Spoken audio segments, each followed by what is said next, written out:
Hi friends, இன்றைக்கி நம்ம ஈஸியான எக் பிரியாணி எப்படி பண்ணுறதுன்னு பார்க்கலாம். அதுக்கு நம்ம எக்கு பாயில் பண்ணிக்கலாம். இப்போ குக்கரில் 2 டேபிள் ஸ்பூன் நெய் ஊற்றி பிரியாணி செலவை அதில் போட்டுக்கலாம். இப்போ 3 டேபிள் ஸ்பூன் இஞ்சி பூண்டு பேஸ்ட், நான் தக்காளியாக அரைச்சி சேர்த்துருக்கேன். நீங்கள் அப்படியே சேர்த்தாலும் ஓகே தான். கொஞ்சம் நேரம் வதக்கி விட்டுட்டு இப்போ நான் இதில் ஒரு 2 டேபிள் ஸ்பூன் மிளகாய்த்தூள், 2 டேபிள் ஸ்பூன் கரம் மசாலா தூள் சேர்த்து கொஞ்சம் நேரம் வதக்கி விட்டுட்டு இப்போ நான் மீன் மேக்கர் இதில் வேக வச்சு சேர்த்துக்கிறேன். இது ஆப்ஷனல் தான், நீங்கள் வேணா சேர்த்துக்கலாம். இப்போ சைட் பை சைடு நம்ம முட்டையை ஃப்ரை பண்ண போகிறோம். ஸோ அதுக்கு ஒரு வாணலியில் எண்ணெய் ஊற்றி 1 ஸ்பூன் மிளகாய்த்தூள், பெப்பர், அதனால் அப்படி சேர்த்து ஃப்ரை பண்ணிக்கலாம். இப்போ குக்கரில் தேவையான அளவு உப்பு போட்டு நம்ம ஊற வச்சுருக்க அரிசி எடுத்து போட்டு தண்ணி ஊற்றிக்கலாம்.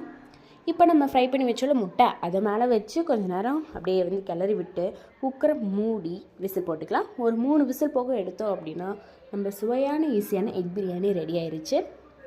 மறக்காமல் ட்ரை பண்ணி பார்த்துட்டு கமெண்ட்டில் சொல்லுங்கள். நம்ம சேனலை சப்ஸ்கிரைப் பண்ணவும் மறந்துடாதீங்க. பாய் பாய்.